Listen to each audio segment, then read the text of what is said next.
We are now on Daf Ayin Aleph Amid Beis, and we're looking at the Mishnah.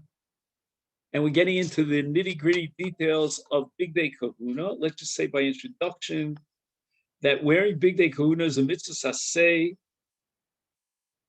derived from a pasuk in Shmos Perek Chav Ches, the Asisa Big Day Kodesh the Aaron, Achicha, Lekavod Ulasif Ares, Yespanov Takriv, Vilbashtem Kusanos, and Big Day Kahuna are absolutely critical in the avoda. If a Kohen Gadol, or for that matter, any Kohen, even a Kohen Hedger, would do the avoda with less than the amount of begodim or more than the amount of begodim that he's meant to do. In the case of Kohen Gadol in avodas chutz, it would be what would be makiv if he wore less than 8 begodim in the case of the Kohen Hedjot, or the Kohen Gadol in avodas pnim if he wore less than 4 begodim. The avodah is completely disqualified and mechulelis. And this is all reflected in a Mishnah in Zvachim Adaf Tes Vav.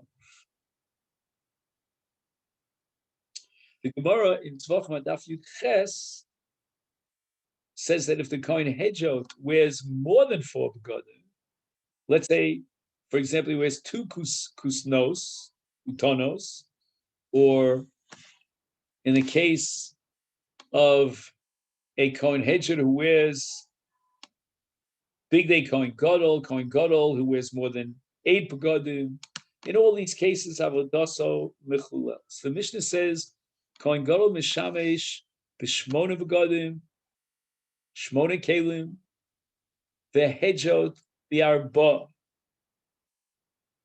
And now the Mishnah is going to delineate the 8 begodim of the Kohen Gadol, the 4 begodim of the Kohen Hedjot. The kusanos, now we're talking about a Kohen Hedjot.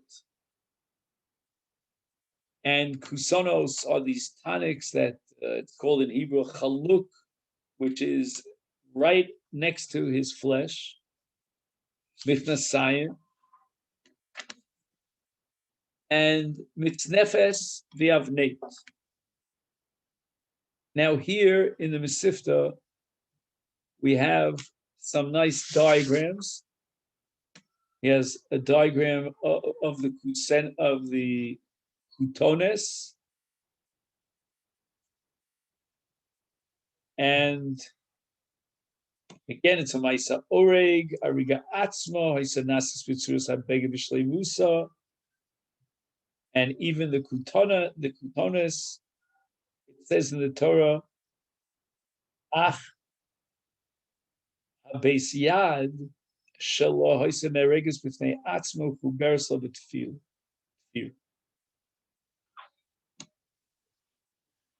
So these are the 4 begodim of the Kohen Hedjot. Yeah. Now the Kohen Gadol needs 8 begodim. So Motzif Olav Kohen Gadol, in addition to these 4 begodim, which were worn by the Kohen Hedjot, Choshen, the ephod, Umeil, Vatzitz. So we have the Choshen. In fact, we have here a picture of the Choshen. Pretty classic picture, with the 12 tribes. Each one gets a little square, so the 3, and 3, all told 12. 4 rows of 3. And the Choshen was an ornament. And we'll see exactly in the sugya how they developed those beautiful stones that were neged alit. Ephod is a malbush Achagor al ha'me'il me'achorov ke'ein sinor. So here we have a picture of the ephod.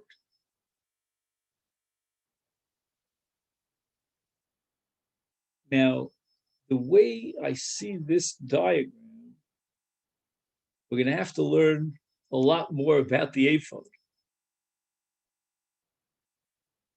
We'll call it the mystery of the ephod.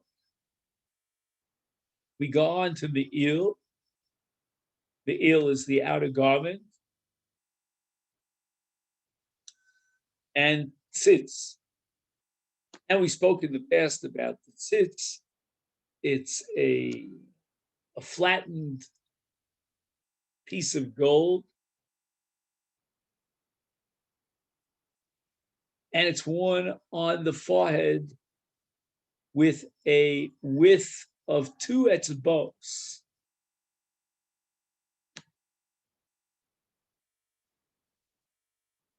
Umakif me ozen li ozen.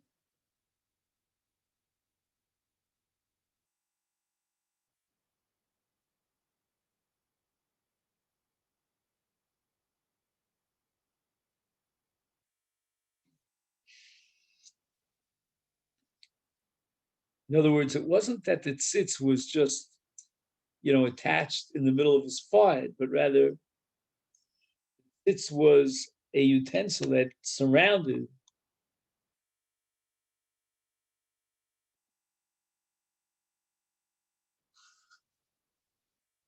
and there was engraved on the tzitz was the 2 words Kodesh Lashem.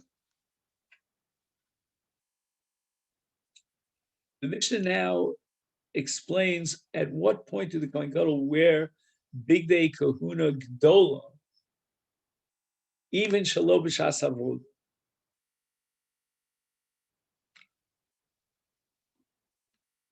The Elu, when the Kohen Gadol is wearing these 8 begadim, Nisholim, then we can have him ask a question to the Urim V'Tumim. But Ein Nisholim El Lemelech, Uliav Bezdin, Ulemisha Tzibur Tzarcha.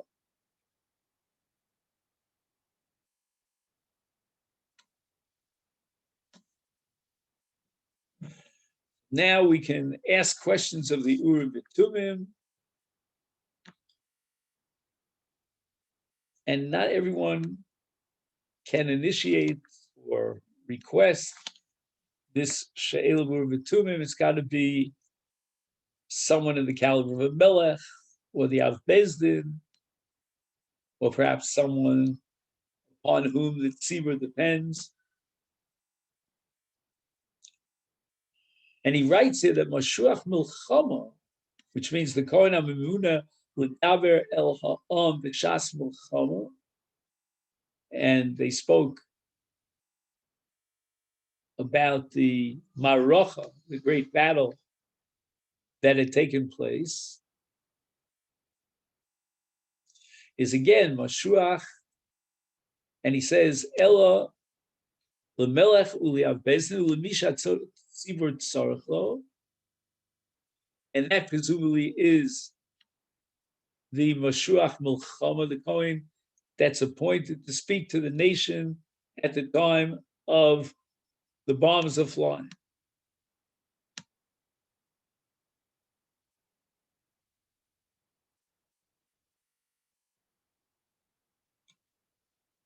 I mean, don't take me literally about that. But the Kohen HaMemuna L'daber Sam B'Shas Milchama is Divrei Mareches HaChama Misha Tzibur Tzarech L'Shei Lasso. That's going to be the license to address such a question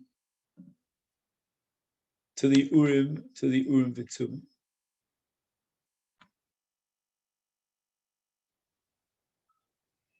Now we continue with some of the details about the chut, the thickness of that thread from which they would weave the big day kuna Tanur Rabbanan, Dvarim shenemar bahen, in the Torah that are made sheish, which means pishtam from linen.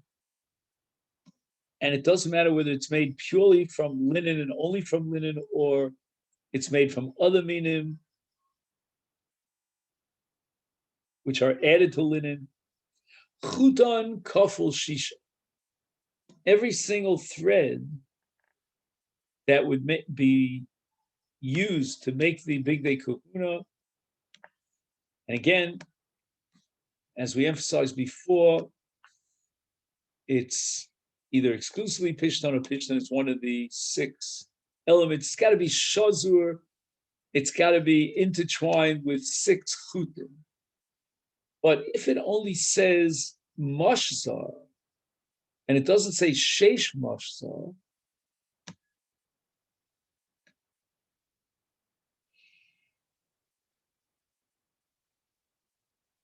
is then each chut has to be shazur mishmone chut.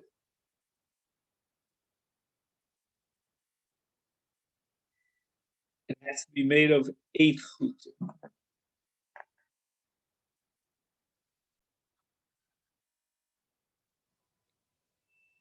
In the note, he mentions the case of the avneit,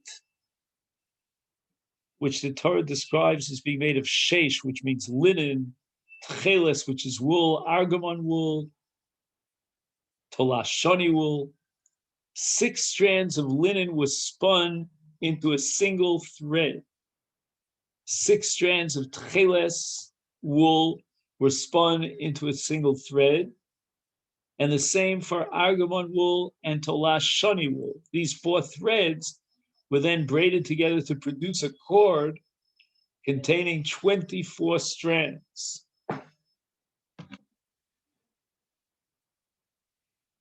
And the Brisa continues and says, Me'il shnemasar. The me'il, which was made of pure tcheles wool, was made of 12-fold cords. Paroches, the curtain, which divided the Heichel from the Kodesh Kodashim, was made of Esrim v'ama, 24-fold cords. Hoshen v'ephod Esrim ushmona. That means 28-fold cords. So the Brisa does not refer to the frequently occurring expression sheish mashzar, twined sheish linen. This term refers to 6-fold, not 8-fold threads, as indicated by the term sheish.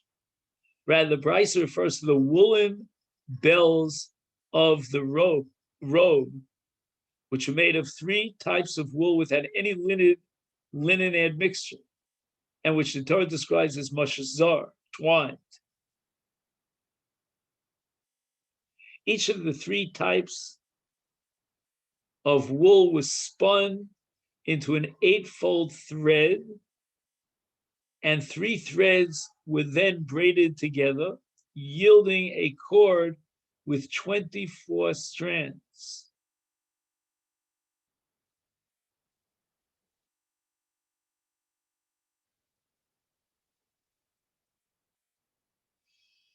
Okay.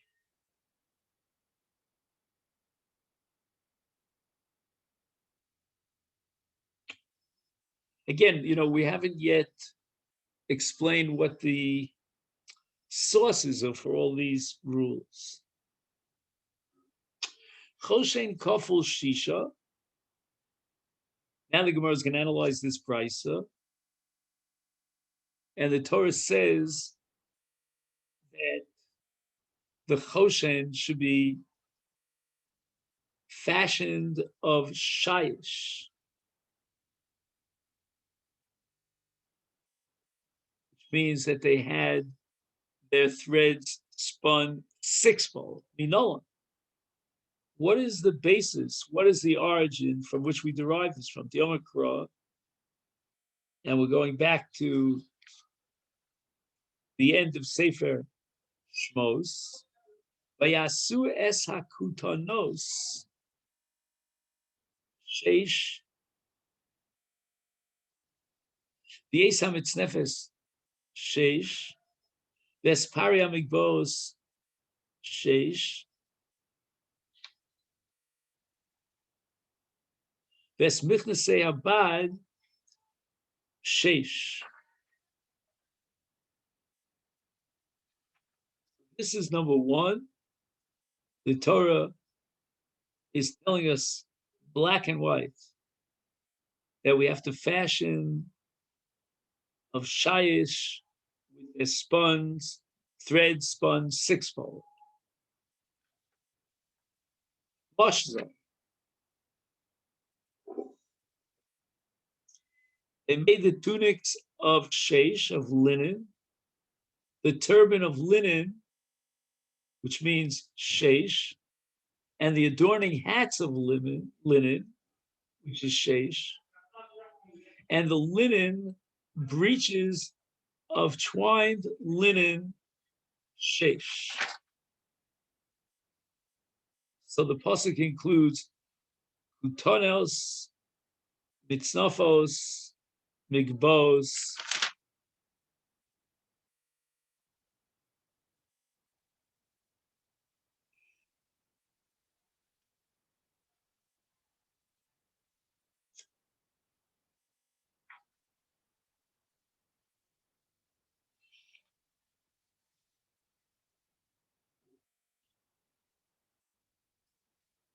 chamisha kroi ksive.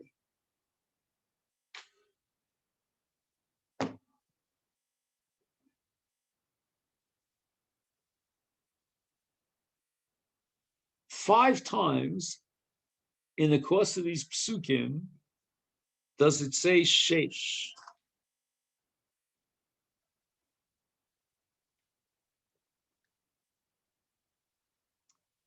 Because even bad, in quotation marks, which is said with regard to the Messiah, means pishtan, like sheish.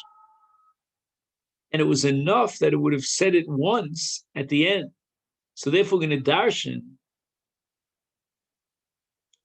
all these different repetitions, and there are six of them, of the word sheish. Chad, once, legufe, the kisna nahaf, that the begodim should be made of linen. For chad, to teach me the din, she'ei chuton kafel shisha. That included in the translation, the meaning of the word sheish is that it should be kafel shisha. V'chad, sheyu shizurim, that the chutim should be intertwined, braided, as if it were one chut. Chad, l'shar begodim shlo nemer behen sheish, that they also need to be ready. Shar begodim shlo nemer behen sheish, af she'ein b'hem tzorech shiu chotem kofel shisha, chad li'akev.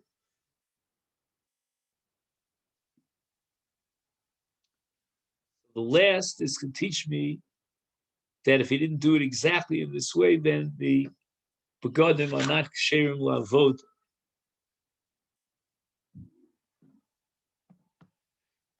My mashma, how do we know that high sheish isna, it's made of linen?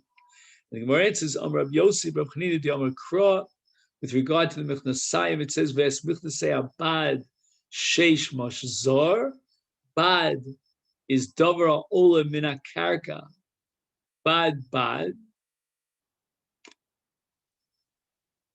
In other words, every kanan grows unto itself. That's called pishtan.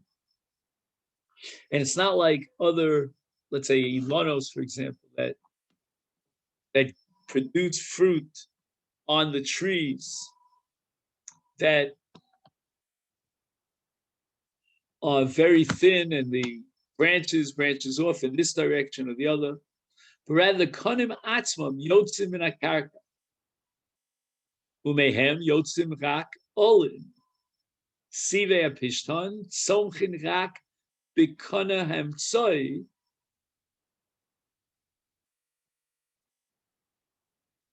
Sheyotze levado me'akarka. And therefore bad means pishton. And we also derive that sheish means pishton. Because bad v'sheish is davar echad. They're all the same. As it says, say bad sheish mashasor. Now the Gemara asks the following question: from whence do we know that a davar ha'ola bad b'bad is pishton? And this is the Gemara's objection to Rabbi Yossi, Rabbi Chanina. The Ema, why not say Amra, that the intention is for wool? And wool also is Yotzei Echad Echad. Kol Nema, every Sarah, is Yotzei Levada Me'or HaBehema. So therefore, how do we know that a davar ola bad b'bad is pitched on? Or it could be tzemer, it could be wool. And the Gemara is now answering that question by saying Amra, which is tzemer, if patzule mi patzle. In other words, sometimes what happens is, I guess, the thread of the wool, it almost splits into two while it's on top of the behemoth. So that's not gedila echad echad. The Gemara asks, Kisna nami a ptsule maftzil, even pishtan, which is divided into two, when they're coaching oso lifnei hatvia,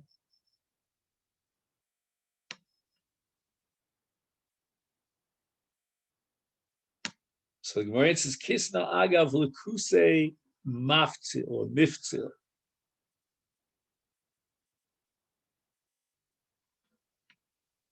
Let's see a little bit in the English here.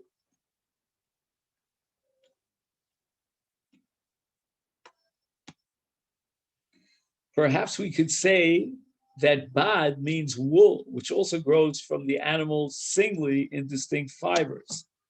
And the Gemara says that wool splits.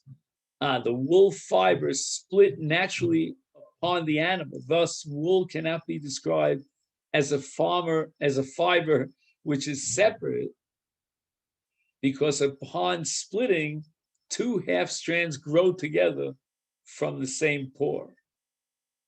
The Gemara immediately asks, Kisna nami iftzol miftzol, flax splits two. During the process of converting flax into linen, it is necessary to employ the process of scrutching, of scooching. Now, during this process, the flax stalks are beaten and crushed with wooden implements in order to extract the flax fibers from the stalks.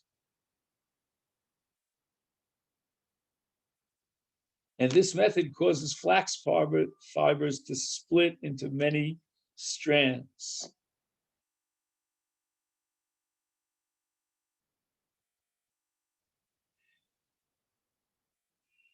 So that's what we mean when we say that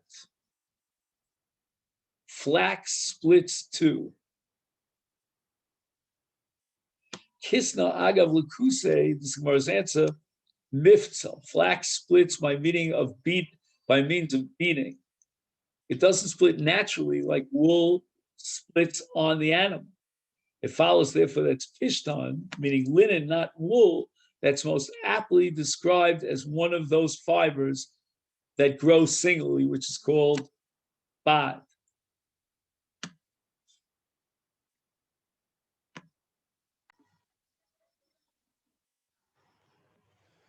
Now, Rava is going to give us another, perhaps, proof that sheish means pishtan, because until now we had the Gemara's kasha of the Amra, perhaps when the Torah says bad, it means Amra, and if you're going to tell me because Amra is if Tzule Miftzol, then Kisna Nami if Tzule Miftzol. And the Gemara had to answer the Kisna Agav Lakuse Miftzal, only because they go through this entire process of Makishanal of the Eitz of Begalgal, then it gets split, but it's not naturally split, like Tzemer is naturally split. Ravina Amar Ehocha, and Ravina is going to derive it from elsewhere.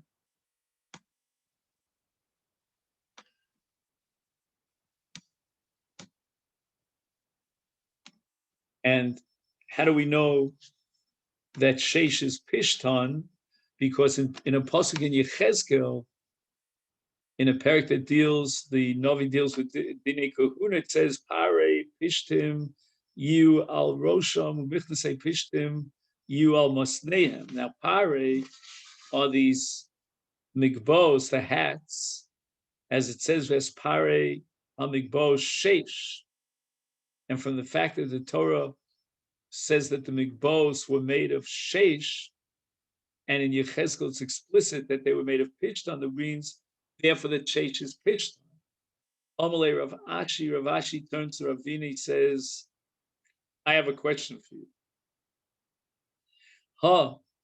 This matter that sheish is pishtan is Makami Diosi Yechezkel man Amora.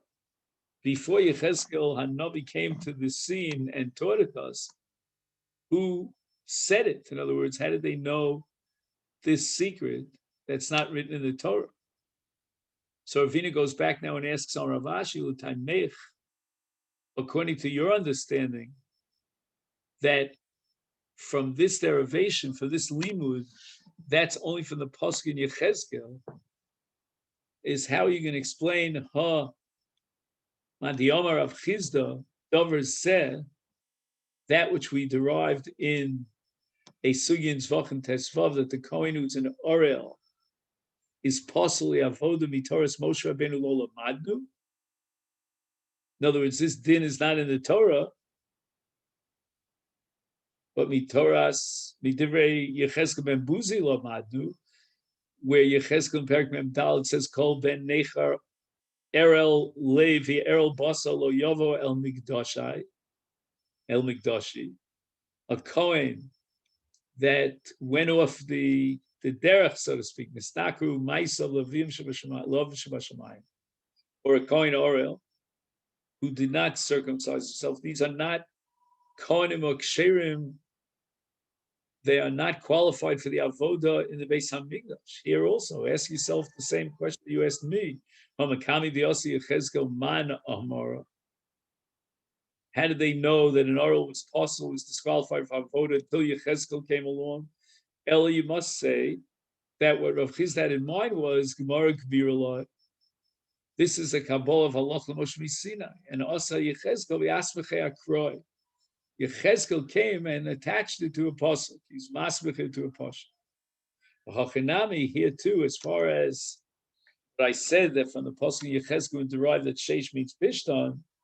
My intention was Gemara Kbir lot. We really have a Kabbalah Halach L'Moshe Sinai, but Asa Yechezkel v'Asmechei Akroi.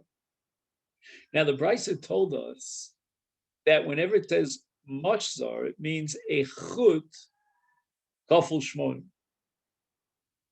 So the Gemara immediately asks, Min Nolan, from whence do we derive this din of Kaful Shmona. The Chsiv, the Gemara says, this is a pasuk in Shmos Lamites, pasuk of Dal, with regard to the Rimone HaMe'il, these little like bells on the bottom of the meal.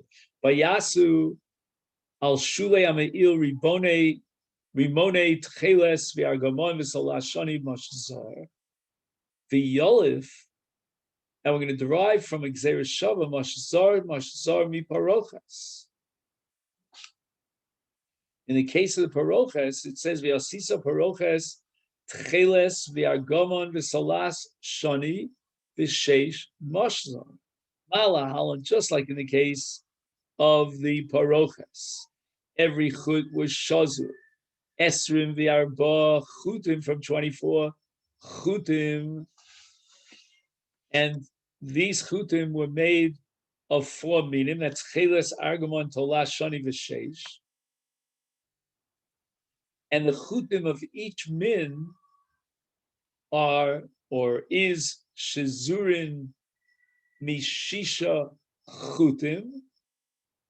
As we said before, that whenever it says sheish, it means chutim kfulim sheish. And then what do we end up with is arboim, asrim v'arba.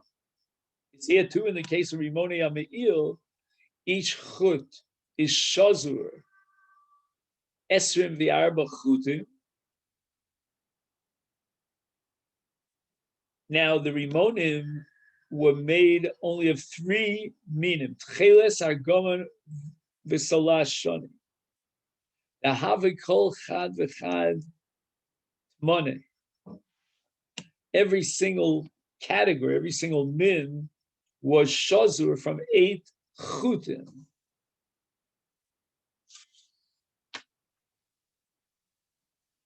So the Gemara raises the following question: why don't we derive the Rimonim with Gzeres Shava of Mashzar from Parochas? Nelif Mechoshen V'Ephod, because there too it says Mashzar, and Malahal, just like these, the Choshen V'Ephod, is a Chotem Shazur Me'esrim U'Shmonim Chutim, because chutim asuyim mi'arba minim tcheles v'argomon tolash shani v'sheiv. So the chutim of each of these minim that are made of 7 chutim, shisha of 1 min, and an additional chut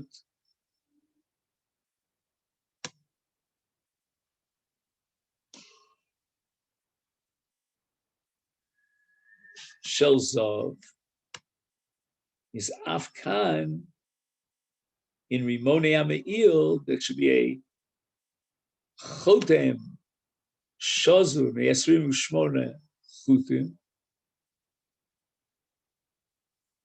So Gemara answers, donim davar shelo nemar po zahav midavar shelo nemar po zahav.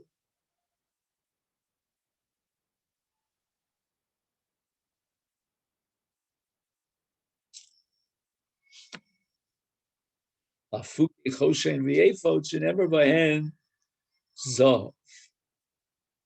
These are the exceptions, choshen v'efod, where the Torah says to make them out of gold. So therefore, Rimonim are not similar to them. And yesh l'ilmo davar mesuyam me echad mishnei dvarim.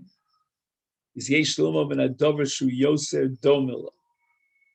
So Gemara right away asks, Adrabah, it's possible to say the exact opposite. Donim beged mi beged. Afuke parochas the oil who the eno beged.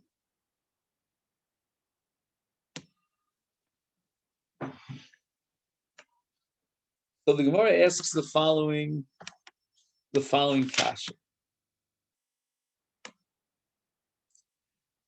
it is more apt that we should derive the law regarding something like the pomegranates, which are part of a garment, from the choshen bishpan and ephod, each of one is also a garment, as opposed to the curtain, the parochas, which is a tent and not a garment. So we'd rather done in beged mi beged. Ella Sigorna gives an alternative answer. Done in me'avneit.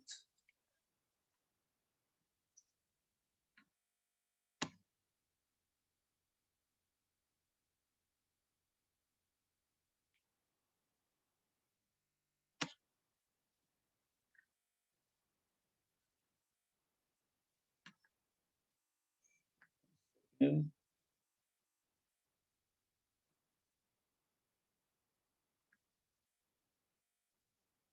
So in Avneit it says Moshzar, and we're going to derive from that just like Chutav Shizurim Eser V'Arma Chutim is a 4 minim, is therefore Kach Gam Rimonei HaMe'il, that they have 3 different minim, and the chutim of each min is Shazur Mishmona Chutim.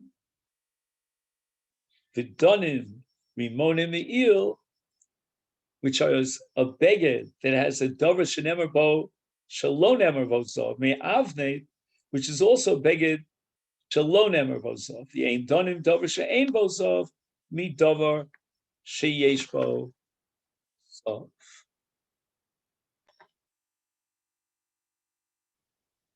Just to summarize the last point that we made, we do not derive the gzeira shava from the parochas, since it's not a beged, but rather we derive it from the avneit of the Kohen Gadol, which also contain 24 strands. And this is most appropriate of a Gzeira Shav at all because we derive the pomegranates, which are part of a garment and are also something regarding which gold is not mentioned, from the belt, the avneit, which is also a garment and something regarding which gold is not mentioned. But we don't derive something which contains no gold, such as the pomegranates, from something like the choshen or ephod, which contains gold. In short, we derive by means of the Gzeira Shava that the cords with which the pomegranates were woven contain the same number of strands as the cords of the belt, namely 24 strands. And since the pomegranates were composed of 3 materials, chelas, argom, and talat shani, it follows that each material was spun into an 8-fold thread before all being braided together in one single thread, one single cord. Thus, the term moshzar, twisted, which the Torah used in connection with the pomegranates, means being spun 8-fold, which is just what the Gemara set out to prove. Rav Mori Omar, now Rav Mori wants to offer another explanation why we don't derive Rimoni Mi'il from Choshen v'Ephod. Ta'asenu ksiv. In the creation of the Choshen, it says Kemaise Ephod ta'asenu, meaning Ba'ofen zeh shel asiyas ha'ephod, which was 24 chutim, ta'asenu lezeh v'lo li'acher, only for the Choshen, but not for anything else. So, with the exception of the choshen, there's nothing else. There's no other beged that's made like the ephod, and therefore we're not going to derive that the rimonim ein lilmod es harimonim ella o me'aparoches o me'avneit. So, with regard to the choshen, it says you shall make it after the fashion of the ephod. The verse implying that you shall make it, meaning the choshen, like the ephod, but nothing else should be made like the ephod. And that indicates that of all the different klei sharis, only the choshen and the ephod contain 28 strands in each cord. Now we have another reason, which is offered by Rav Ashi, as to why the cords of the pomegranates of the Rimonim could not possibly have had 28 strands like those of the Chosh and the Ephod. Or Sisa Ksiv. And I'll read the pasuk. It says, "V'asisa al shulav rimone tchelis v'argamon v'salash shani." And the word v'asisa goes back on all the minim that are mentioned in this pasuk. Shiu kol asios of all the minim shavos v'hechi navit. Now, if we're going to assume that the Rimonim Me'il deriving from Chochin and Ephod require 24 chutim, how could it be that all these different minim were made in the same way? Im Navid, if we make Tlosa de Asara, 3 minim, in a way that the chutim of each min would be shazur from 10 chutim, is Havalut Palsin. Then there would be 30 strands in all and not 28. Im Navid Trey the Tisha, if we shall make 2 threads of 9 threads each and one of 10 threads, that's impossible. Navid Trey the Tisha v'chad diasar, because Omar Kra, the pasuk says, "Vasisa mashma shiu kol asiyos of shavos," that the makings should be equal, the same number of strands in each thread. He writes here, "Shiu kol asiyos of shavos v'lo min echad yoser u'min echad pachos." Ulefichach ein lilmod es rimone ameil michoshem v'efod ela mi'aparoches o min ha'avnei shechuteim hayu shezurim v'esrim v'arba chudim uk'mechalkim esrim v'arba l'shloshas aminim sheberimo nimtza l'chol min shmona chutim u'miskayemis b'kach hadrasha iu kol asiyosav shavos. This is where we're going to stop for today, on the bottom of Ayin Aleph Amid Beis.